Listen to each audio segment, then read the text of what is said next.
नीटेरोस, कैसे हैं आप लोग? एकदम मस्त। तो लास्ट लेक्चर हम लोगों ने क्या कर लिया था? लास्ट लेक्चर में हम लोगों ने पूरी कोर ऑर्गेनिक खत्म कर ली थी। मतलब जितना भी आपका कोर ऑर्गेनिक है, जितने भी आपके ऑर्गेनिक के मेन चैप्टर्स हैं सारे खत्म कर लिए थे। अब हम लोग कुछ साइड वाइज चैप्टर पढ़ेंगे ऑर्गेनिक के, like chemistry in everyday life, polymers, biomolecules. ठीक है, उसके बाद इनऑर्गेनिक स्टार्ट करेंगे। आज हम लोग क्या पढ़ेंगे? Chemistry in everyday life. और बेटर होगा बेटा इस चैप्टर की बेटर अंडरस्टैंडिंग के लिए आप अपने आप को थोड़ा सा केमिस्ट समझें, थोड़ा सा फार्मासिस्ट समझें, थोड़ा सा डॉक्टर समझें। मतलब ये चैप्टर पूरा प्रैक्टिकल जाने वाला है। अगर आप खुद को उस जगह रख के देखेंगे तो ज़्यादा बेटर समझ में आएगा। ठीक है, थोड़ा सा थ्योरेटिकल है, बाकी पूरा का पूरा चैप्टर आपका प्रैक्टिकल बेस्ड रहेगा। ठीक है, तो मैं भी कोशिश करूँगा आपको पूरा प्रैक्टिकली पढ़ाने की कोशिश करूँ। ठीक है, तो मेरे साथ कनेक्ट हो जाइए। चलिए स्टार्ट करते हैं केमिस्ट्री इन एवरीडे लाइफ। ठीक है, सबसे पहले आपका क्लासिफिकेशन ऑफ ड्रग्स। क्लासिफिकेशन में भी क्या है आपका? क्लासिफिकेशन ऑफ ड्रग्स पहला है on the basis of pharmacological effect. देखिए बेटा, ऐसा क्लासिफिकेशन जिसमें ट्रीटमेंट के बारे में पता हो बेटा। जैसे फॉर एग्जांपल फीवर है, सारे ड्रग्स को क्लासिफाई कर दो फीवर के लिए, फीवर के ट्रीटमेंट में। लाइक टाइफाइड के लिए जितने भी ड्रग्स हैं सबको एक साथ कैटेगराइज कर दो, तो ये सारे आपके फार्माकोलॉजिकल क्लासिफिकेशन में आएंगे। ठीक है, दूसरा आपका on the basis of drug action. वो ड्रग कर क्या रहा है बेटा? लाइक जैसे हिस्टामिन का इनहिबिशन कर रहा है, किसी एंजाइम का इनहिबिशन कर रहा है, तो वो ड्रग कर क्या रहा है। ठीक है, दूसरा आपका on the basis of drug action. तीसरा आपका on the basis of chemical structure के, उसका केमिकल स्ट्रक्चर कैसा है। ठीक है, चौथा है आपका on the basis of molecular target, कि कौन से मॉलिक्यूल को टारगेट कर रहा है। लाइक हमारे बॉडी में माइक्रो मॉलिक्यूल्स, बायोमोलिक्यूल्स कौन कौन से हैं मेजरली? Protein, carbohydrate, lipid. तो कौन से मॉलिक्यूल को टारगेट कर रहा है, इसके बेसिस पे ड्रग्स हैं। ठीक है, फिर आपका drug target and interaction, enzyme as a drug targets. देखो ये पूरा थ्योरेटिकल पार्ट है, ज़्यादा डिटेल में नहीं जाना। इसको हम लोग बायोलॉजी में भी कवर करेंगे जहाँ पे एंजाइम्स आपका आएगा। ठीक है, इसको सुपरफिशियली देखते हैं क्या है। देखो जब भी कोई ड्रग आपका एंजाइम से इंटरेक्ट करेगा, बेसिकली वो दो तरीके से कर सकता है। या तो सबस्ट्रेट के जैसा हो, सबस्ट्रेट एनालॉग हो, तो एक्टिव साइट पे अटैक करेगा। अगर वो सबस्ट्रेट के जैसा नहीं है, किसी एलोस्टेरिक साइट पे अटैक कर सकता है।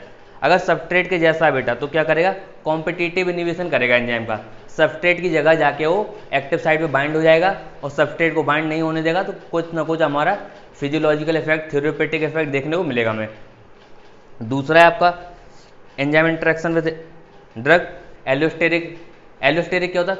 अदर साइट बेटा, एक्टिव साइट से किसी और साइट पे अगर कोई ड्रग आके बाइंड होगा और वो क्या करेगा? एक्टिव साइट को डिस्टॉर्ट कर देगा, शेप चेंज कर देगा, जिससे हमारा सबस्ट्रेट बाइंड नहीं हो पाएगा। तो दोनों ही केसेस में हमारा जो मेन मकसद था एंजाइम को रोकना, वो फुलफिल हो गया। ओके, आगे देखो receptors as drug target.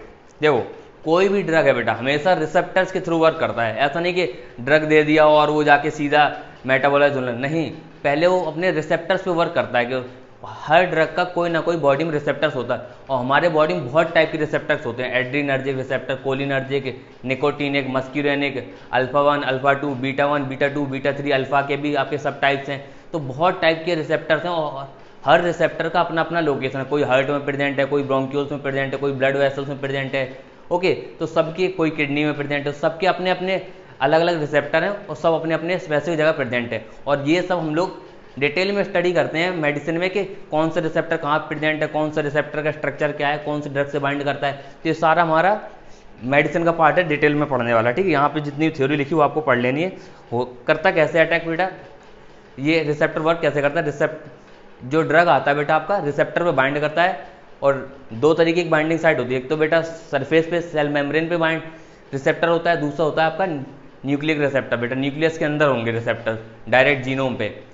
Direct genome पे कौन से रिसेप्टर्स होते हैं बेटा? जितने भी मोस्टली स्टीरॉयड हार्मोन्स होते हैं उनके रिसेप्टर कहाँ प्रेजेंट होते हैं बेटा? न्यूक्लियस के अंदर, जीनोम पे।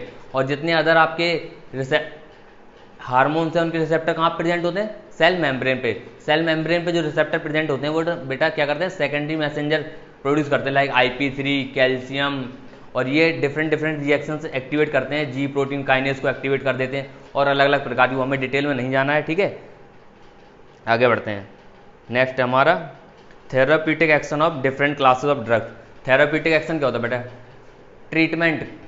थेराप्यूटिक का मतलब होता है ट्रीटमेंट का एक्शन, के अलग अलग क्लास के जो ड्रग्स हैं आपके वो कैसे कैसे ट्रीटमेंट करते हैं। सबसे पहला आपका एंटासिड्स। देखो बेटा, जो एसिडिटी की प्रॉब्लम है ना बेटा, बहुत पुरानी प्रॉब्लम है, लोग एसिडिटी बहुत पहले से होती आ रही। तो पहले क्या करते थे, बेकिंग सोडा जैसे सोडियम बाइकार्बोनेट दे देते थे एसिडिटी कम करने। सोडियम बाइकार्बोनेट क्या होता है, बेसिक नेचर का होता है बेटा, उसको अगर खिला देंगे तो पेट में अगर एसिडिटी हो रही तो ठीक हो जाएगी। मेटल हाइड्रोक्साइड दे देते, जैसे मैग्नीशियम हाइड्रोक्साइड, एल्युमिनियम हाइड्रोक्साइड दे देते थे। अब देखो बेटा, जो बेकिंग सोडा है आपका, ये सॉल्यूबल होता है बेटा पेट में जाके, और क्या करता है, अगर ज़्यादा दे दिया आपने तो एसिडिटी को तो न्यूट्रलाइज कर देता है, ऊपर से वो पेट के एसिडिक फ्लोरा को एल्कलाइन फ्लोरा में कन्वर्ट कर देता है, जिसकी वजह से मोर एंड मोर एसिड का सीक्रेशन और बढ़ जाता है। तो जो हमारा बेकिंग सोडा है उसको बहुत ज़्यादा कैलकुलेटेड अमाउंट में देना रहता है, जो अब नहीं देते हैं, पहले देते थे। जो आपके मेटल हाइड्रोक्साइड है बेटा, ये इनसॉल्यूबल होते हैं। मैक्स टू मैक्स क्या करेंगे, जितना भी एसिड है पेट में उसको न्यूट्रलाइज कर देंगे, न्यूट्रल एनवायरनमेंट कर देंगे, लेकिन एल्कलाइन नेचर नहीं होने देते। तो मेटल हाइड्रोक्साइड का ये बेनिफिट है हमारे बेकिंग सोडा पे। लेकिन ये तो थे बेटा जो कर रहे थे, आपका क्या कर रहे थे, ये आपके हमेशा कॉज पे काम, जो आपका एसिड है इसके ऊपर काम कर रहे थे, कॉज के ऊपर काम नहीं कर रहे थे कि एसिड बन क्यों रहा है, कॉज के ऊपर तो काम करो ना। अगर आप एसिड को न्यूट्रलाइज करते रहोगे तो उससे काम नहीं चलेगा, क्योंकि एसिड तो बन रहा है, फिर से एसिडिटी कर देगा। तो एक ड्रग डिस्कवर हुई जिसका नाम था सिमेटिडीन, और बेटा इतनी ज़्यादा बिक्री हुई ना ड्रग की, इतना ज़्यादा बिका ये पूरे वर्ल्ड में कि लार्जेस्ट सेलिंग ड्रग बन गया सिमेटिडीन, समझ रहे हो। जब तक कि एक नया ड्रग डिस्कवर नहीं हुआ, रेनिटिडीन, ठीक है, जिसको जेंटेक भी बोलते हैं। ये क्या करता था, जो पेट में हमारे हिस्टामिन के रिसेप्टर्स हैं, जो हमारे पेप्सिन और HCl का सीक्रेशन बढ़ा देते हैं, उन रिसेप्टर्स पे बाइंड कर जाते हैं और हिस्टामिन के एक्शन को रोक देते हैं, जिससे हमारा गैस्ट्रिक सीक्रेशन कम हो जाता है और एसिडिटी कम हो जाती है। तो इन्होंने बेसिकली क्या किया, कॉज पे काम किया, जिससे हिस्टामिन जो हमारा क्या कर रहा था, गैस्ट्रिक सीक्रेशन को बढ़ा रहा था, उसको रोक दिया।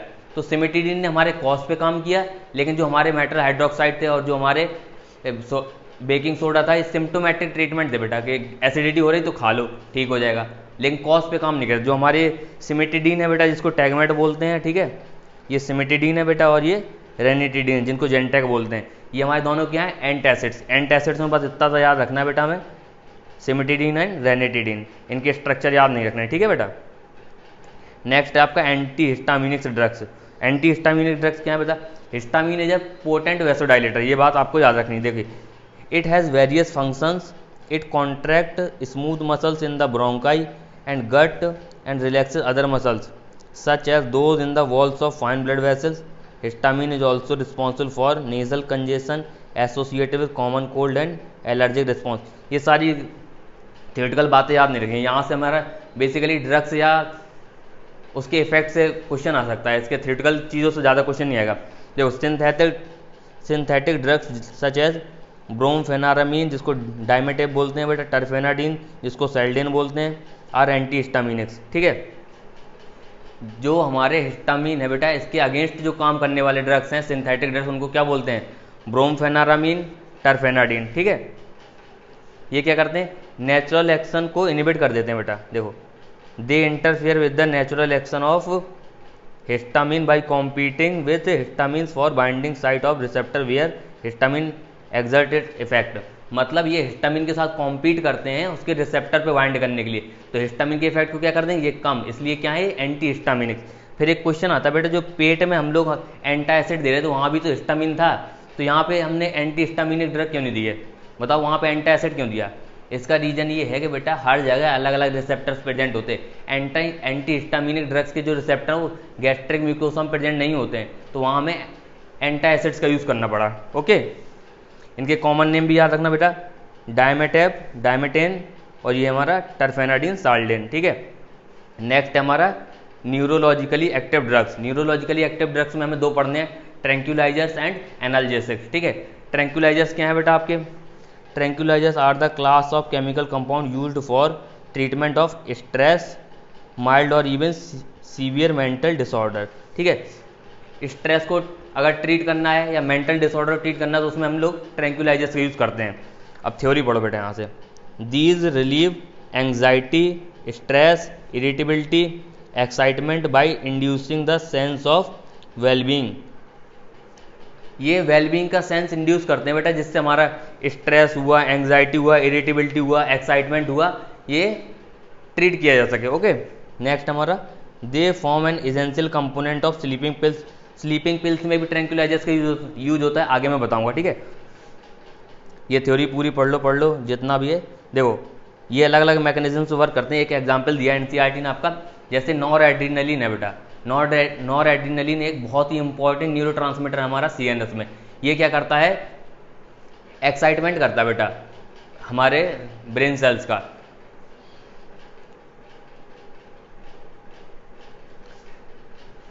नॉर एड्रीनलिन क्या करता है बेटा, मूड चेंजेस के लिए रिस्पॉन्सिबल है, ठीक है। जब हमारे सीएनएस में या ब्रेन में हमारे नॉर एड्रीनलिन का लेवल कम हो जाता है तो सिग्नलिंग कम हो जाती है। सिग्नलिंग कम होने से क्या होता है, पेशेंट डिप्रेशन में जाने लगता है। तो हमें क्या करना है, उसको डिप्रेशन से बचाना है।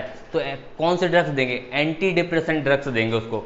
अब एंटी डिप्रेसेंट ड्रग्स क्या करेंगे बेटा, हर हार्मोन या किसी भी चीज़ के लिए बॉडी में हमारे एंजाइम्स होते हैं बेटा, उनको डिग्रेड करने के लिए। ऐसा नहीं कि एक बार कोई मॉलिक्यूल बन गया वो जिंदगी भर के लिए बन गया, नहीं। ऐसे ही नॉर एड्रीनलिन को डिग्रेड करने वाला भी एक एंजाइम होता है। तो एंटी डिप्रेसेंट ड्रग्स क्या करते हैं, नॉर एड्रीनलिन डिग्रेडिंग एंजाइम को इनहिबिट कर देते हैं, जिससे नॉर एड्रीनलिन का डिग्रेडेशन कम हो जाता है और उसका लेवल बढ़ जाता है, जिससे पेशेंट का डिप्रेशन से बाहर आ जाता है। ओके, तो जो हमारे ये एंटी डिप्रेसेंट ड्रग्स कौन से हैं, एप्रोनियाजेड बेटा, फेनेल्जीन, ये दो हमारे एंटी डिप्रेसेंट ड्रग्स हैं। और इक्वानेल भी बेटा, इक्वानेल लिखा दिख रहा है, इक्वानेल भी प्लस इक्वानेल। इक्वानेल भी हमारा क्या है, एंटी डिप्रेसेंट ड्रग, ठीक है, डिप्रेशन को कंट्रोल करने के लिए। और हाइपरटेंशन में भी इक्वानेल का यूज करते हैं। Some tranquillisers namely chlordiazepoxide, meprobamate are relatively mild tranquillisers suitable for relieving tension. अगर टेंशन को रिलीव करना, किसी को टेंशन हो रही है तो कौन से ड्रग्स देंगे बेटा, क्लोरडाइजेपॉक्साइड, मैप्रोबामेड, ये कैसे हैं, माइल्ड ट्रैंक्विलाइजर्स हैं। ओके, तो याद रखेंगे एंटी डिप्रेसेंट ड्रग्स कौन कौन से, एप्रोनियाजेड, फेनेल्जीन, इक्वानेल भी उसी में आता है, ठीक है। इक्वानेल के साथ एक और बात है, वो हाइपरटेंशन में भी काम आता है, ठीक है। माइल्ड ट्रैंक्विलाइजर्स कौन से हैं, क्लोरडाइजेपॉक्साइड, मैप्रोबामेड, ये दोनों किस में काम आते हैं, टेंशन रिलीव करने में।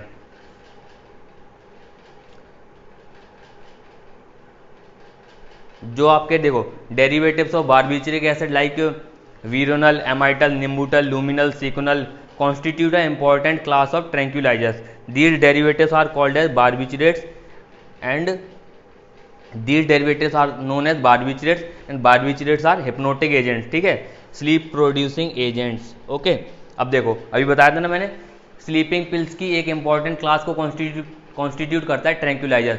जो आपके बारबिचरिक एसिड्स के कंपोनेंट हैं या बारबिचरेट्स हैं, ये स्लीपिंग पिल्स में काम आते हैं, हिप्नोटिक एजेंट्स होते हैं, ठीक है, हिप्नोटिक एजेंट्स।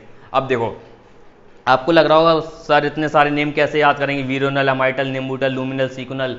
देखो बेटा, एक इंपॉर्टेंट चीज़ होती है ड्रग के नाम में हमेशा, जो उसके पीछे के 2-3 लेटर होते हैं ना किसी भी ड्रग के नाम के, वो उसकी कैटेगरी को या उसके क्लास को डिनोट कर रहे होते। तो यहाँ पे देखो सब में अल आ रहा बेटा, सब में क्या आ रहा, अल, वीरोनल, Amytal, निम्बूटल, luminal, सीकोनल।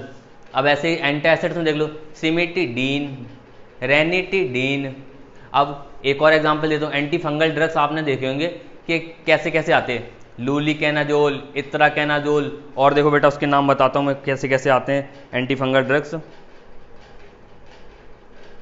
क्लोमेट्रीजोल, econazole, miconazole, ketoconazole, fluconazole, terconazole, voriconazole. ये सारे जोल क्यों आ रहे हैं बेटा, ये सारे के सारे डिनोट कर रहे हैं आपके एंटी फंगल ड्रग्स हैं बेटा, समझ रहे हैं। तो जो आपका सेम क्लास के ड्रग्स होंगे उनके बेसिकली नाम का जो आखिर के वर्ड होंगे वो ज़्यादातर मैच कर रहे होंगे। तो ये चीज़ आपको बहुत टफ नहीं करेगी बारबिचरिक एसिड के डेरिवेटिव्स को याद करने के लिए, तो आपको समझ में आ जाएगा अल अल जिसके पीछे आ रहा हो सारे सारे बारबिचरिक एसिड के डेरिवेटिव, जैसे वीरोनल, सीकोनल, एमाइटल, निम्बूटल, लूमिनल। ओके, नेक्स्ट क्लास है आपकी न्यूरोलॉजिकली एक्टिव ड्रग्स की एनाल्जेसिक्स बेटा, ठीक है। एनाल्जेसिक्स क्या होते हैं, पेन रिलीविंग एजेंट। एंटीपायरेटिक क्या होते हैं, फीवर से रिलीव करने वाले। एंटीबायोटिक फीवर के लिए होते हैं, एनाल्जेसिक पेन के लिए होते हैं, ठीक है। तो देखो एनाल्जेसिक के हमें 2 पार्ट पढ़ने हैं, narcotic drugs, non narcotic drugs. Narcotic drugs कैसे हैं आपके, एडिक्टिव ड्रग्स, और नॉन नार्कोटिक क्या है, नॉन एडिक्टिव ड्रग्स। मतलब नार्कोटिक्स अगर आप लेने लग गए तो उनका एडिक्शन हो सकता है, मोस्ट प्रोबेबली है क्या है उनका, अगर एडिक्शन हो गया आपको तो वो आप रेगुलरली लेने लग जाएंगे, ठीक है। नॉन नार्कोटिक क्या है आपके, non addictive drugs. Non narcotic में क्या आता है, एस्पिरिन हुआ, पैरासीटामोल हुआ बेटा, ये क्या है, पेन रिलीव करते हैं, हमें सिर दर्द कर रहा है, हल्का हल्का बुखार लग रहा है, तो क्या ले लेते, पैरासीटामोल ले लेते, एस्पिरिन ले लेते हैं, ठीक है। और नेक्स्ट क्या है आपका, narcotic drugs, narcotic analgesics. Narcotic analgesics क्या है, बताओ बताओ। एडिक्टिव ड्रग्स, अगर ज़्यादा अमाउंट आपने ले लिए तो आपकी डेथ भी कॉज कर सकते हैं, और अगर आप रेगुलरली उनको ले रहे हैं तो आपको एडिक्शन भी हो सकता है उनका। ऐसा नहीं कि एस्पिरिन खा रहे हो एस्पिरिन का एडिक्शन हो जाएगा, नहीं, एस्पिरिन का नहीं होगा, लेकिन अगर आप मॉर्फिन डेली लेने लग गए तो मॉर्फिन का आपको क्या हो जाएगा, एडिक्शन। अब देखो यहाँ पे भी एक चीज़ दिखाता हूँ, देखो बेटा, मॉर्फिन, हीरोइन, कोडीन, इनके नाम में आखिर में कुछ मिल रहा है ना, ये सब के सब एक ही क्लास के ड्रग्स हैं, समझ रहे हो, मॉर्फिन, कोडीन, हीरोइन, ओके। तो नारकोटिक ड्रग्स क्या है, morphine and many of its homolog when administered in medical dosages relieve pain and produce sleep, in poisonous dosage they produce stupor, coma, convulsions and ultimately death. Morphine narcotic are sometime referred to as opiates since they are obtained from opium poppy. Opium poppy याद है, पेपेवर सेमाइनिफेरम, biology में पढ़ा होगा बेटा, पेपेवर सेमाइनिफेरम plant को ही क्या बोलते हैं, ओपियम पोपी या अफीम पॉपी, ओके। तो इससे हमें नारकोटिक एनाल्जेसिक्स मिलते हैं। मॉर्फिन के बारे में एक और खास बात बताता हूँ बेटा, जैसे कभी कभी जब वॉर चलते हैं, लाइक इसका एक मतलब इंपॉर्टेंट यूज़ है, ठीक है, जब कभी कभी वॉर चलते हैं, फॉर एग्जांपल मान लो किसी सोल्जर को बहुत ज़्यादा इंजरी आई, अब उसको बचाना पॉसिबल नहीं है, लेकिन वो तड़प रहा है, मरा नहीं, तो क्या करते हैं, ऐसे टाइम पे मॉर्फिन की इंजेक्शन दे देते हैं उसको, मर तो जाएगा लेकिन वो तड़पेगा नहीं। तो ये कुछ यूजेस हैं जो मतलब डार्क साइड है इस चीज़ की, ओके, मॉर्फिन की। नेक्स्ट है हमारा anti microbial agents. Anti microbial agents कौन से होंगे बताओ बेटा, एंटीबायोटिक्स। एंटीबायोटिक्स क्या है, अगेंस्ट लाइफ, हमारे लाइफ की नहीं, हम तो एंटीबायोटिक्स खाते हैं बैक्टीरिया की लाइफ के अगेंस्ट, ठीक है। तो ये सारी थ्योरी आप लोग पढ़ लेना। अब एक चीज़ दिखाता हूँ, सिफिलिस जो है बेटा, सिफिलिस के ड्रग के लिए पॉल एल्ड्रिच ने बहुत अच्छा काम किया था बेटा। इन्होंने क्या डिस्कवर किया था, आर्सेनिक की एक ड्रग डिस्कवर की थी जिसको बोलते हैं अर्सफेनामीन, जिसका दूसरा नाम क्या है, सल्वर्सन। तो सिफिलिस के लिए बेटा इससे पहले कोई ड्रग नहीं थी, इन्होंने मतलब रिवॉल्यूशनाइज कर दिया था और इनको इसके लिए नोबेल प्राइज भी मिला था, ठीक है। तो इतनी सब थ्योरी आप पढ़ लेना, इसमें जो भी लिखा हुआ है थ्योरी में। तो सल्वर्सन, अब इसके साथ एक और इम्पॉर्टेंट बात क्या है बेटा, जब सल्वर्सन का स्ट्रक्चर जब सल्वर्सन इन्होंने बनाया, प्रोटॉन्सिल इन्होंने बनाया, साथ ही एजोडाई पे भी वर्क कर रहे थे। तो ध्यान दो जरा, क्या एजोडाई में भी ऐसा ही कुछ देखने को मिलता है, ये देखो, ये वाला ग्रुप और ये वाला ग्रुप क्या सेम दिख रहा है एजोडाई पे। तो यहाँ से उनको आइडिया आया कि कुछ हम लोग अदर ड्रग्स भी बना सकते हैं इससे रिलेटेड। तो क्या किया उन्होंने, नेक्स्ट देखो बेटा, नेक्स्ट उन्होंने एक प्रोटॉन्सिल ड्रग बना दी बेटा, प्रोटॉन्सिल, ठीक है। यहाँ पे पढ़ते हैं क्या लिखा है, प्रोटॉन्सिल क्या है बेटा, एजोडाई का डेरिवेटिव है, तो क्या होगा, ये डाई होगा। अगर प्रोटॉन्सिल आपके क्या करेगा, बैक्टीरिया बाइंड करेगा, बैक्टीरिया को कलर कर देगा, तो बैक्टीरिया की स्टेनिंग में इंपॉर्टेंट काम करने लग गया, बैक्टीरिया की स्टेनिंग में इंपॉर्टेंट काम करने लग गया था, सिलेक्टिवली बैक्टीरिया को बाइंड कर रहा था, ठीक है, ये प्रोटॉन्सिल। ये यहाँ पे जितनी थ्योरी लिखी पढ़ लेना आप, देखो पहले मैं पढ़ता हूँ।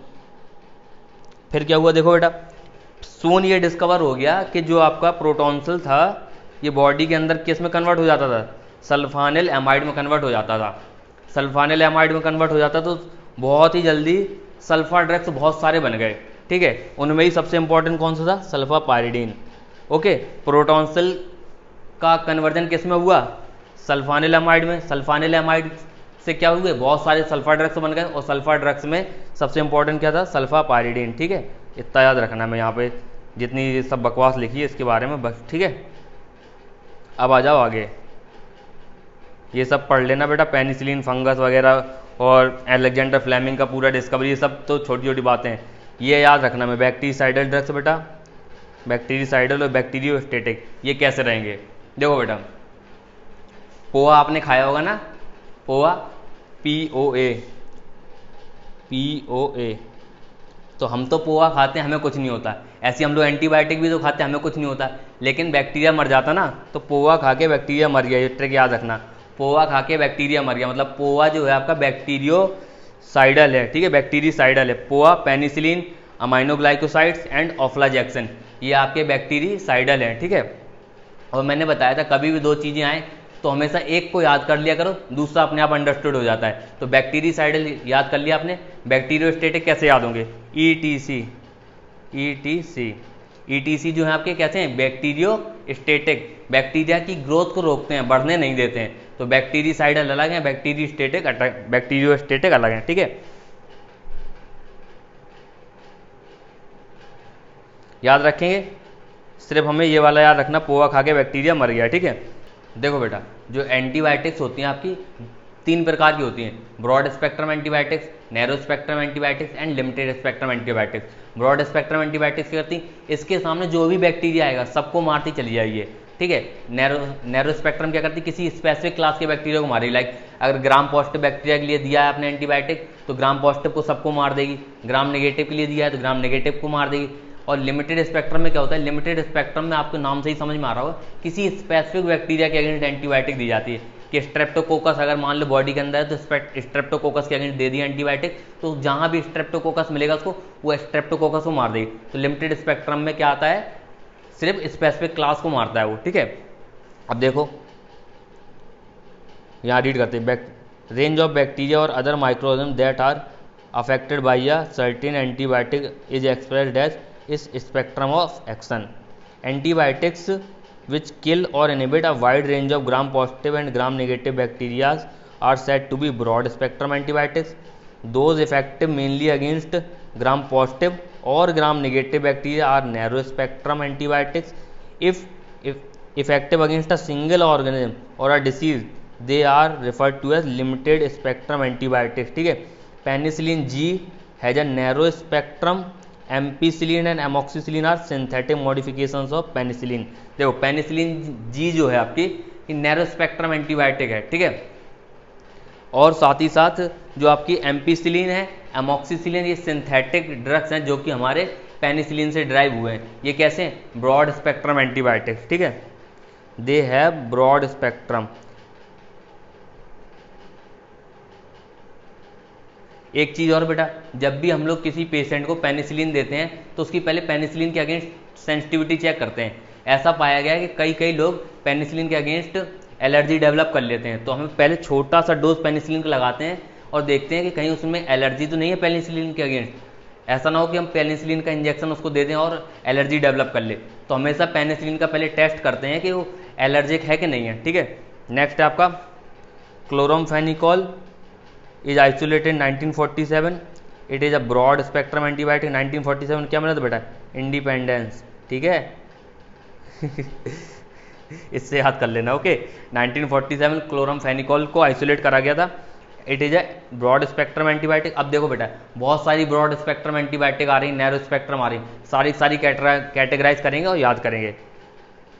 It is rapidly absorb from GIT and hence can be given orally. देखो बेटा, क्लोरामफेनिकोल के बारे में इंपॉर्टेंट क्या है, ये आपके GIT से, गैस्ट्रो इंटेस्टिनल ट्रैक्ट से रैपिडली एब्जॉर्ब होती है, तो इसको हम लोग क्या करते हैं, ओरली देते हैं, ठीक है। तो याद रखेंगे 1947 ये डिस्कवर हुई थी, ब्रॉड स्पेक्ट्रम एंटीबायोटिक है और मुंह से देते हैं, ओरली देते हैं, जिससे क्योंकि जो हमारा GIT है वहाँ से इसका एब्जॉर्प्शन बहुत अच्छा होता है, रैपिडली एब्जॉर्ब होता है, ठीक है। कौन कौन सी disease, typhoid, dysentery, acute fever, certain form of urinary infections, meningitis, pneumonia, ये डिसीज याद करने की जरूरत नहीं है। नेक्स्ट आपका vancomycin and ofloxacin are other 2 broad spectrum antibiotics, ठीक है। Vancomycin, ofloxacin are other 2 broad spectrum antibiotics, ठीक है। तो यहाँ पे क्या याद करने वाली बात है, एमॉक्सिसिलिन, एम्पीसिलिन आपके ब्रॉड स्पेक्ट्रम है, क्लोरामफेनिकोल आपका ब्रॉड स्पेक्ट्रम है, वोंकोमाइसिन, ऑफ्लाजेक्सन आपके ब्रॉड स्पेक्ट्रम है, पेनिसिलिन जी क्या है आपका narrow spectrum antibiotic, okay. Next है आपका antibiotic dysidazirine. Dysidazirine is suppose to be toxic toward certain cancer strains of cancer cell, certain strains of cancer cell. तो ये भी याद रखें, जो एंटीबायोटिक आपके, जो आपका एंटीबायोटिक डाइसीडाजिरिन है वो सर्टेन कैंसर सेल्स के स्ट्रेन के अगेंस्ट टॉक्सिक है, ओके। कुछ जो स्ट्रेन्स है कैंसर सेल के उनको मारता है, ठीक है। स्ट्रक्चर किसी का याद नहीं रखना है, बस एक चीज़ इंपॉर्टेंट ये है बेटा, जिनका स्ट्रक्चर दिया होता है उनके बारे में इंपॉर्टेंट होता है, ठीक है। क्लोरामफेनिकोल और पेनिसिलिन के बारे में आप लोग याद रखेंगे। नेक्स्ट है आपका antiseptics and disinfectants. Antiseptics and disinfectant, देखो एंटीसेप्टिक्स क्या होते हैं, ऐसी केमिकल्स जिनको हम लोग लिविंग टिश्यू पे लगाते हैं, लाइक चोट लग गई है, खुरच गया है कुछ, ठीक है, तो उनकी चोट के ऊपर लगाए, जल गया है कुछ, तो चोट के ऊपर लगाने वाले जितने भी केमिकल्स हैं उनको क्या बोलते हैं? एंटीसेप्टिक्स, ठीक है। जो डिसइंफेक्टेंट्स होते हैं उनको इनएनिमेट ऑब्जेक्ट, नॉन लिविंग चीज़ों के ऊपर लगाते हैं, ठीक है। तो एंटीसेप्टिक्स हमारे लिविंग टिश्यू पे अप्लाई करे जाते हैं। इनके एग्जाम्पल क्या है बेटा? फ्यूरासिन, सोफ्रामाइसिन, दोनों याद रखेंगे, ठीक है। These are not ingested like antibiotic, बेटा इनको खाना नहीं है, समझ रहे हो? स्प्रेड लगा देते इसका मतलब ये नहीं स्प्रेड पियोगे, ठीक है।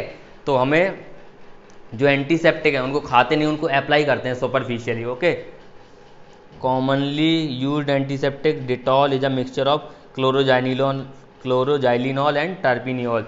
जो कॉमनली यूज्ड हमारा डिटॉल एंटीसेप्टिक है वो क्या है? क्लोरोजाइलिनॉल प्लस टार्पिनियोल का मिक्सचर है, okay. Bithionol is added to soap to impart antiseptic properties. जो बायोथिनॉल है, जिसको बायोथिनॉल भी बोलते हैं, ये सोप्स में डाला जाता है एंटीसेप्टिक प्रॉपर्टीज इम्पार्ट करने के लिए। आयोडीन के बारे में भी बेटा मैंने आपको पहले बताया कि आयोडीन भी आपका एक अच्छा एंटीसेप्टिक है। आयोडीन का 2-3% सॉल्यूशन वाटर अल्कोहल मिक्सचर में टिंचर ऑफ आयोडीन की तरह टिंचर ऑफ आयोडीन कहलाता है, जो कि आपका एक अच्छा एंटीसेप्टिक है, ठीक है। Iodine is a powerful antiseptic. It's 2-3% solution in alcohol water mixture is known as tincture of iodine. It is applied on wounds. Iodoform is also used as antiseptic for wounds. जो iodoform है बेटा, iodoform haloform के lecture में बताया था, iodoform जो क्या है आपका एंटीसेप्टिक, और क्लोरोफॉर्म कैसा था? Anaesthetic, okay. और जो बोरिक एसिड है बेटा, बोरिक एसिड का डाइल्यूट सॉल्यूशन भी एंटीसेप्टिक की तरह वर्क करता है, जिसको हम लोग आंखों पे लगा सकते हैं, आंखें साफ करते हैं बोरिक एसिड के डाइल्यूट सॉल्यूशन से, ओके। नेक्स्ट आपका डिसइंफेक्टेंट। डिसइंफेक्टेंट किस पे? नॉन लिविंग टिश्यू की, सॉरी नॉन लिविंग चीज़ों के ऊपर लगाते हैं, लाइक फर्श के ऊपर साफ करेंगे, टेबल साफ कर सकते हैं, ठीक है। तो डिसइंफेक्टेंट से क्या करते हैं? नॉन लिविंग ऑब्जेक्ट्स को साफ करते हैं। फ्लोर हुआ, ड्रेनेज सिस्टम हुआ, इंस्ट्रूमेंट हुआ, ठीक है। अब इसके एग्जाम्पल क्या है बेटा? 0.2% solution of phenol is antiseptic while its 1% solution is disinfectant। अब देखो बेटा, फिनॉल भी क्या आपका अलग अलग कंसेंट्रेशन में अलग अलग तरीके से बिहेव करता है। 0.2% सॉल्यूशन अगर लिया आपने तो फिनॉल का आपका एंटीसेप्टिक होगा। अगर 1% सॉल्यूशन उसका 5 टाइम्स कर दिया तो क्या होगा? डिसइंफेक्टेंट। तो फिनॉल के बारे में याद रखेंगे, 0.2% सॉल्यूशन है अगर फिनॉल का तो एंटीसेप्टिक, 1% सॉल्यूशन है तो डिसइंफेक्टेंट। और क्या है बेटा? जब आप लोग वाटर पार्क जाते होंगे, वाटर पार्क में बोलते क्लोरीन डला है, तो क्लोरीन का 0.2 to 0.4 ppm कंसंट्रेशन क्लोरीन का डिसइंफेक्टेंट की तरह काम करता है। और सल्फर डाइऑक्साइड का भी बहुत very low concentration water act as a disinfectant, okay. Next है बेटा anti fertility drugs. Anti fertility drugs की क्या जरूरत है बेटा? कंसेप्शन को रोकने के लिए, प्रेगनेंसीज को रोकने के लिए, अनवांटेड प्रेगनेंसीज को रोकने के लिए हमें कौन से ड्रग्स चाहिए? Anti fertility drugs. इसके 2 एग्जाम्पल याद रखने हैं आपको, नोरेथिंड्रोन एंड इथाइल एस्ट्राडायोल। इसको नोवेस्ट्रॉल भी बोलते हैं बेटा, ठीक है। इथाइल इथिनाइल एस्ट्राडायोल या नोवेस्ट्रॉल, और दूसरा आपका नोरेथिंड्रोन। ये 2 आपके एंटी फर्टिलिटी ड्रग्स आपको याद रखने हैं, ओके। ये क्वेश्चन है बेटा, कर लेना, ओके। आर्टिफिशियल स्वीटनिंग एजेंट, ठीक है। नेक्स्ट है आपका artificial sweetening agent. Artificial sweetening agents में क्या है? पहले नेचुरल स्वीटनर क्या है आपका? सुक्रोज। जो हम लोग चीनी खाते हैं वो क्या है? Sucrose, okay. Patient like diabetes के पेशेंट है, उनको भी तो मीठा खाने का मन करता है, तो उनको चीनी नहीं दे सकते, तो उसके लिए हमने क्या डेवलप किया? Artificial sweetening agent, okay. उसमें भी मोस्ट कॉमन आपका क्या है? सैकरीन, ऑर्थोसल्फोबेंजीमाइड, ठीक है। ऑर्थोसल्फोबेंजीमाइड्स आपके क्या है? Saccharin, commonly known as saccharin. अब देखो सैकरीन क्या है? 550 टाइम्स। ये पूरी थ्योरी आप लोग पढ़ लेना, कोई जरूरी नहीं है, ओके। अब देखो यहाँ पे इंपॉर्टेंट क्या है? सभी के सभी आर्टिफिशियल स्वीटनिंग एजेंट्स, उनके नाम और उनकी पोटेंसी, ओके। तो देखो एस्पार्टेम जो है आपकी केन शुगर से 100 टाइम्स मीठी है। नेक्स्ट है आपकी सैकरीन, केन शुगर से 550 टाइम मीठी है। नेक्स्ट है आपकी सुक्रालोज, केन शुगर से 600 टाइम पोटेंसी है इसकी। और लास्ट आपकी एलिटेम, ये केन शुगर से 2000 टाइम्स ज़्यादा पोटेंट है, ठीक है। तो इसके लिए आपको कैसे याद रखें? मैंने एक ट्रिक बनाई थी, एसासु अली, एस सासु Ali, S aspartame, S saccharin, S U sucralose, ALI alitame, S सासु अली। ठीक है, एसासु अली। अब क्या करना है आपको, एस्पार्टेम क्या है 100 times.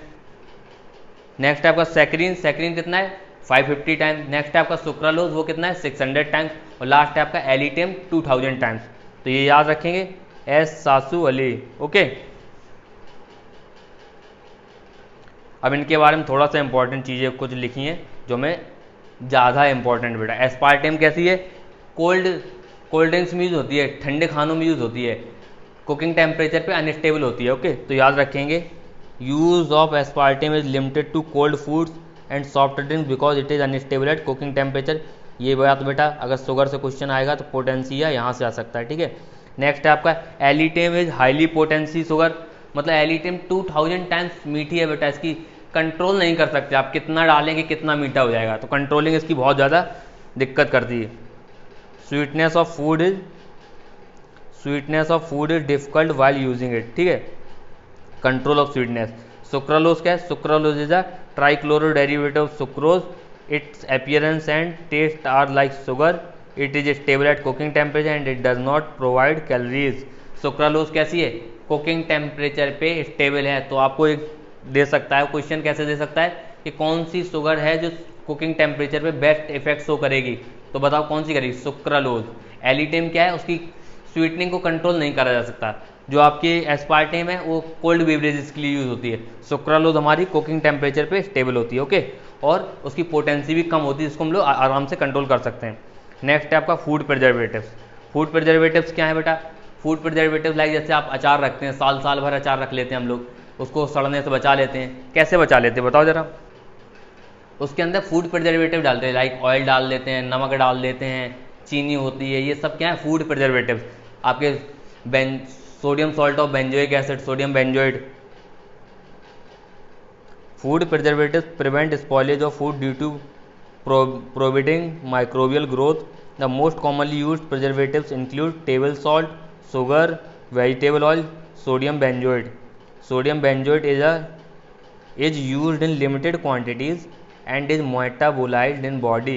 Salts of sorbic acid and propanoic acid are also used as preservatives. देखो, जो sodium salt of benzoic acid है उनको बहुत लिमिटेड क्वांटिटी में देते हैं, जितना हमारे बॉडी के अंदर मेटाबोलाइज हो जाए। ऐसा नहीं कि बहुत सारा डाल दिया sodium salt of benzoic acid का, बॉडी के अंदर मेटाबोलाइज नहीं हो रहा है, इतना लेना है कि हमारे बॉडी के अंदर वो मेटाबोलाइज हो जाए। ठीक है, sorbic acid and propanoic acid के सॉल्ट भी हमारे प्रिजर्वेटिव की तरह एक्ट करते हैं। नेक्स्ट है आपका एंटीऑक्सीडेंट इन फूड, ज़्यादा याद नहीं रखना, मैं दो चीज़ें याद रखनी बस बेटा, BHT butylated hydroxy toluene, BHA butylated hydroxy anisole, बस ये दो चीज़ें याद रखनी, BHT BHA फूड एंटीऑक्सीडेंट में दो नाम याद रखने हैं। ओके, ये वाला पैराग्राफ किसी काम का नहीं है, हटाओ ये। नेक्स्ट है आपका क्लींसिंग एजेंट। क्लींसिंग एजेंट क्या है बेटा, आपके डिटर्जेंट्स। डिटर्जेंट्स के अंदर हमें दो पढ़ने हैं, एक तो सोप पढ़ना है, दूसरा सिंथेटिक डिटर्जेंट पढ़ने हैं। ठीक है, these are soaps and synthetic detergents. अब सोप्स क्या होते हैं बेटा, सोप्स होते हैं sodium potassium salt of long chain fatty acid. ठीक है, लॉन्ग चेन फैटी एसिड क्या होते हैं, 17 कार्बन का कार्बोक्सिलिक एसिड, 16 कार्बन का, 14 कार्बन का, 18 कार्बन का, 20 कार्बन का, ये लॉन्ग चेन फैटी एसिड्स हैं बेटा। इनके सॉल्ट ही क्या होते हैं, हमारे सोप होते हैं। तो soaps are nothing but sodium and potassium salt of long chain fatty acids. Okay, अब देखो ये glycerol ester of stearic acid है, जिसको फैट बोलते हैं। फैट क्या है बताओ, फैट आपका बेटा एस्टर होते हैं लॉन्ग चेन फैटी एसिड के एल्कोहल के साथ। ये क्या है, एस्टर होते हैं लॉन्ग चेन फैटी एसिड के एस्टर के साथ, एल्कोहल के साथ। एल्कोहल मेनली कौन सा, ग्लिसरॉल।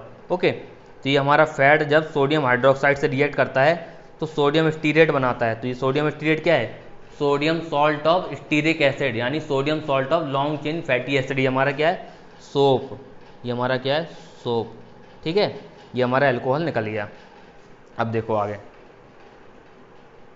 अब यहाँ पे इंपॉर्टेंट क्या है बेटा, ये थ्योरी पूरी पढ़ लेना आप लोग, सैपोनिफिकेशन रिएक्शन ये सब डिटेल में नहीं जा रहा हूँ मैं, इंपॉर्टेंट चीज़ बता रहा हूँ।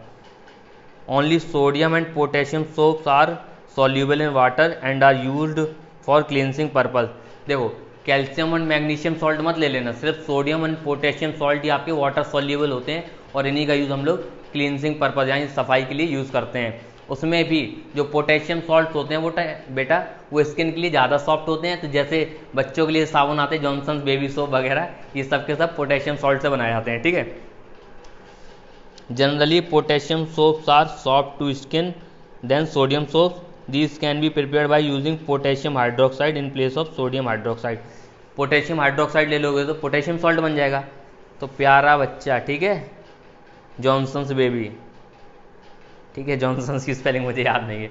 तो जॉनसन्स बेबी के जितने सोप होते हैं बच्चों के लिए वो उनमें जनरली पोटेशियम सॉल्ट यूज़ करा जाता होगा। Okay, most probably. Types of soap देखो, basically all soaps are made by boiling fat or oil with the suitable soluble hydroxide. ये सब पढ़ लेना बेटा। अब देखो टॉयलेट सोप, जितने भी हम लोग बेटा नहाने के लिए साबुन यूज़ करते हैं ना, आपका गोदरेज का हुआ नंबर 1, आपका लाइफबॉय हुआ, डेटॉल हुआ, जितने भी हैं सब कुछ बेटा ये आपके कैसे हैं, टॉयलेट सोप हैं बेटा, ठीक है। कभी अपने अभी हाल जाइए, अपने सोप का जो रैपर होगा उसके पीछे देखिए लिखा होगा टॉयलेट सोप, ठीक है। ये सारे कैसे होते हैं, toilet soap. Toilet soap are prepared by using better grade of fat and oil and care is taken to remove excess alkali. Colour and perfumes are added to make more attractive, ठीक है। समझ में आ गया। Toilet soap जितने हैं इनमें access alkali है उसको निकाल दिया जाता है और इनके अंदर प्रिजर्वेटिव लाइक परफ्यूम और अदर चीज़ें भी डाली जाती हैं जिससे अच्छे एट्रैक्टिव दिखें।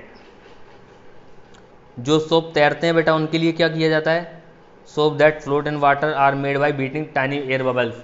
जो सोप आपके पानी में डूबते नहीं हैं वो कैसे बनाए जाते हैं, उनके अंदर एयर बबल्स छोड़ दिए जाते हैं बहुत सारे और सोप बना दिया जाता है। उनको मरने नहीं दिया जाता, उनको कंप्रेस नहीं होने दिया जाता।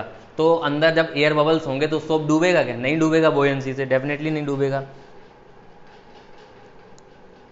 ट्रांसपेरेंट सोप्स कैसे बनाए जाते हैं, ट्रांसपेरेंट सोप्स बनाने के लिए क्या करते हैं बेटा, साबुन को, जो सोप है हमारा sodium potassium salt of long chain fatty acid, उसको इथेनॉल में घोल देते हैं और एक्सेस इथेनॉल को इवापोरेट कर देते हैं। फिर जो बचता है वो आपका ट्रांसपेरेंट सोप होता है, पियर्स, ठीक है, पियर्स लगाओ ट्रांसपेरेंट सोप। ओके, तो जो आपके पियर्स के साबुन है सारे इथेनॉल में पहले डिजोल्व किए जाते हैं, एक्सेस इथेनॉल को इवापोरेट किया जाता है, जो बचता है उसको साबुन में कन्वर्ट कर दिया जाता है। तो देखो transparent soaps are made by dissolving soap in the ethanol and then evaporating the excess solvent. Excess solvent क्या है, इथेनॉल। ओके, मेडिकेटेड सोप कैसे हैं, दांत खाज खुजली के लिए साबुन आते हैं उनके अंदर क्या डाला जाता है, दवाइयाँ डाल दी जाती है बेटा। Substances of medicinal value are added, ठीक है। नेक्स्ट क्या है, सेविंग सोप बेटा।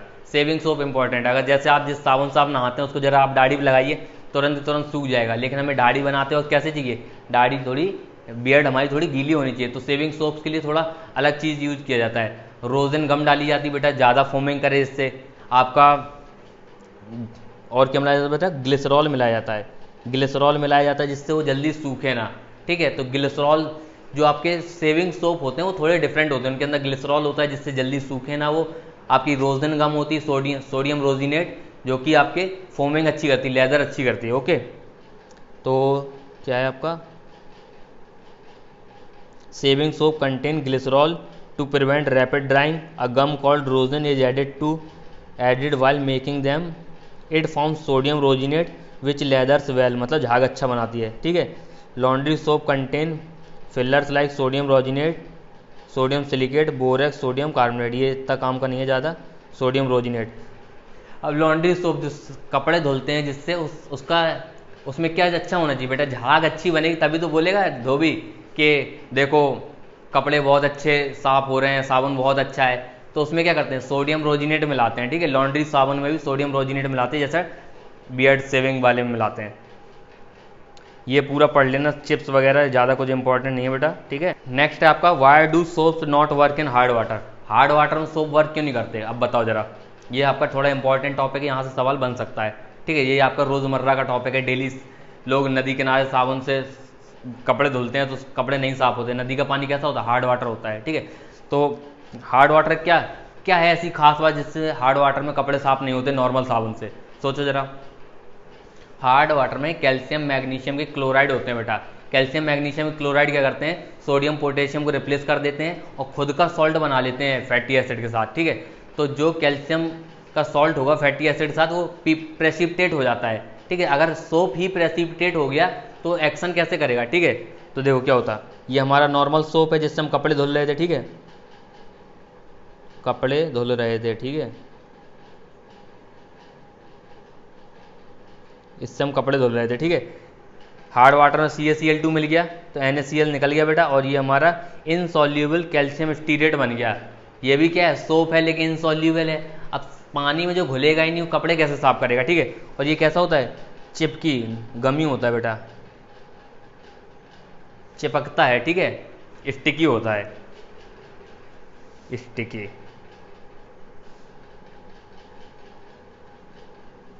तो आप देखना, जैसे जो लोग नॉर्मल साबुन से नदी के पानी में नहाते हैं तो उनके बाल देखो स्टिकी हो जाते हैं, अजीब टाइप के, मतलब अलग ही रफ दिखते हैं, ठीक है। These insoluble soap get soap separate as scum in water and are useless as cleansing agent. In fact, these are hindrance to good washing because of the precipitate adheres onto the fibers of clothes as gummy mass. Hair washed with hard water looks dull because of sticky precipitate. Dyes do not absorb even on clothes washed with soap using hard water because of gummy mass. जो आपका ये बन गया ना sticky मास, ये बेटा ना तो डाइंग करने देता है कपड़ों में, हमारे बाल बहुत रफ दिखते हैं, स्टिकी दिखते हैं, ठीक है। तो ये बेकार बन गया बेटा, गंदा चीज़, ठीक है।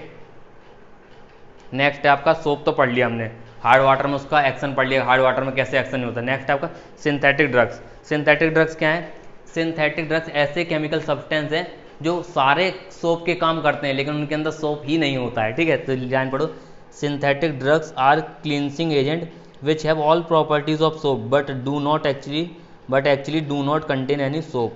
उनके अंदर कोई सोप नहीं होता लेकिन सोप की सारी प्रॉपर्टीज होती हैं, ठीक है। कितने टाइप के हैं, anionic, cationic and non ionic. Anionic detergent क्या होंगे, जिसमें वर्किंग स्पीसीज आपकी मेन स्पीसीज जो होगी क्या सी होगी, नेगेटिव होगी, अनायन होगी। उसके दो एग्जाम्पल हैं आपके, लॉरेल अल्कोहल को H2SO4 से ट्रीट कराओ तो लॉरेल हाइड्रोजन सल्फेट बनता है, उसको NaOH से ट्रीट कराओ तो सोडियम लॉरेल सल्फेट बनता है। इसको एनायनिक डिटर्जेंट, देखो बेटा ये नेगेटिव है ना, इसलिए एनायनिक डिटर्जेंट बना, ठीक है। जितने भी आपके सल्फेट होंगे सारे सारे अनायनिक डिटर्जेंट होंगे, ठीक है, याद रखेंगे। सल्फेट टाइप के डिटर्जेंट जो होंगे आपके अनायनिक डिटर्जेंट होंगे। और इंपॉर्टेंट चीज़ ये है बेटा, आपका टूथपेस्ट जो आता है ना बेटा, आपका टूथ का टूथपेस्ट इसके अंदर प्रेजेंट होता है, कोलगेट के अंदर भर भर के प्रेजेंट होता है ये सोडियम लॉरेल सल्फेट। नेक्स्ट है आपका डोडेसाइल benzene when react with H2SO4 gives dodecyl benzene sulfonic acid, when treated with NaOH gives sodium dodecyl benzene sulfonate। ये देखो नेगेटिव है ना, तो ये कैसा होगा, एनायनिक, ओके। नेक्स्ट है आपका कैटायनिक। कैटायनिक में आपको एक एग्जांपल याद रखना, cetyl trimethyl ammonium bromide. Cetyl trimethyl ammonium bromide, देखो अमोनियम आ गया, इसका मतलब अमोनियम के ऊपर कैसा चार्ज होता है, प्लस। याद रखेंगे, नाम में ही समझ में आ रहा, अगर सल्फोनिक ग्रुप आ जाएगा, सल्फोनेट आएंगे तो सारे सारे आपके अनायनिक होंगे, अमोनियम आएगा तो कटायनिक होंगे, और नॉन आयनिक के आपके डिसवॉर्स, जैसे आपके लिक्विड्स आते हैं ना बर्तन धुलने वाले, ये सारे आपके नॉन आयनिक होते हैं। Non ionic detergent do not contain any ion in their constitution. One such detergent is formed when stearic acid react with polyethylene glycol. जो आपका पॉलीइथाइलिन ग्लाइकॉल जो आपके पॉलीमर चैप्टर में पढ़ोगे, स्टीरिक एसिड से react करता है तो नॉन आयनिक डिटर्जेंट बनता है। जैसे ये देखो, स्टीरिक एसिड पॉलीइथाइलिन ग्लाइकॉल से रिएक्ट करेगा तो बहुत बड़ा कंपाउंड बनेगा, ये आपके नॉन आयनिक डिटर्जेंट होते हैं। लिक्विड डिशवॉश डिटर्जेंट, जो आपके लिक्विड आते हैं ना कब बर्तन धुलने वाले बेटा, ये सारे सारे आपके नॉन आयनिक टाइप के होते हैं। अब देखो बेटा, डिटर्जेंट के साथ प्रॉब्लम क्या आती है, एक बहुत इंपॉर्टेंट प्रॉब्लम आती है डिटर्जेंट के साथ, कि ये आपके जो अगर आपके ये डिटर्जेंट्स आपके हाईली ब्रांच हो गए बेटा, तो बैक्टीरिया इनको डिग्रेड नहीं कर पाता, और बैक्टीरिया अगर डिग्रेड नहीं कर पाएगा तो पानी में लंबे समय तक प्रेजेंट रहेंगे, और लंबे समय तक प्रेजेंट रहेंगे रिवर में, पॉन्ड में, तो ये क्या करते हैं, फेना बना लेते हैं, फोम बनाने लगते हैं। और फोम बेटा आपको ऐसे नदियों में आपने देखा होगा, पानी में बहे जा रहा है फोम, तो ये सब इसीलिए हो रहा है कि जो हमारे ब्रांड चेन वाले डिटर्जेंट हैं इनका यूज़ हो रहा है। अगर हम कोशिश करें कि अगर ब्रांड चेन डिटर्जेंट का यूज़ ना करें तो फॉर्मिंग भी ना हो, तो वाटर पॉल्यूशन को हम लोग इससे रोक। देखो इस टेक्स्ट को रीड करते हैं। Main problem that appears in the use of detergent is that if their hydrocarbon chain is highly branched then bacteria cannot degrade this easily. Slow degradation of detergent lead to their accumulation. अगर ये इनका slow degradation होगा तो इनका accumulation हो जाएगा water bodies में, ठीक है। Effluent containing such detergent reaches rivers ponds etc. These persist in water even after sewage treatment and causes foaming in the rivers, ponds, streams and their water gets polluted. ठीक है, अगर ज़्यादा देर तक ये detergent पानी में रहेंगे तो क्या करेंगे, फोमिंग करेंगे। Okay, These days the branching of hydrocarbon chain is controlled and kept to the minimum. Unbranched chains can be biodegraded more easily and hence pollution is prevented. Okay, जो आपके डिटर्जेंट है अगर हम लोग अनब्रांच्ड चेन ले लें तो हमारा क्या होगा, इजीली बैक्टीरिया उसको डिग्रेड कर पाएगा और वाटर पॉल्यूशन को बचाया जा सकता है। ठीक है, इसके साथ आपका ये साथ में एक दो क्वेश्चन देख लेते हैं, चैप्टर खत्म होता है। ओके, जैसे देखो मैंने दिखाई ब्रांच चेन हाइड्रोकार्बन अगर लोगे तो बैक्टीरिया उसको डिग्रेड नहीं कर पाएगा। ये रहा हमारा बैक्टीरिया सीधा सा, दुखी हो गया बेटा ये। ओके, ये है बैक्टीरिया का एक्सप्रेशन। अगर आप ब्रांच्ड चेन हाइड्रोकार्बन यूज़ करेंगे तो ये दुखी हो गया बैक्टीरिया। ठीक है, ये क्वेश्चन पढ़ो 16.4। Write the chemical equation for preparing sodium soap with glyceryl oleate and glyceryl palmitate. Structural formula for this compound are given below. ये आपका ग्लिसरल पाल्मिटेट है, ये आपका ग्लिसरल ओलिएट है। कैसे करेंगे, सिंपल NaOH की रिएक्शन करवाएंगे, जो एसिड का पार्ट है उसको सोडियम के साथ सॉल्ट बना देंगे, बस। लो बेटा, थ्योरी आपने पढ़ी ना पीछे, कैसे बनेगा देखो।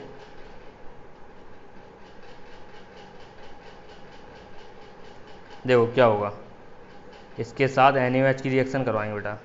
ठीक है, NaOH की रिएक्शन करवाएंगे, क्या बनेगा, ये हमारा इतना पार्ट किसका है, एसिड का पार्ट है बेटा, ये हमारा एसिड का पार्ट है।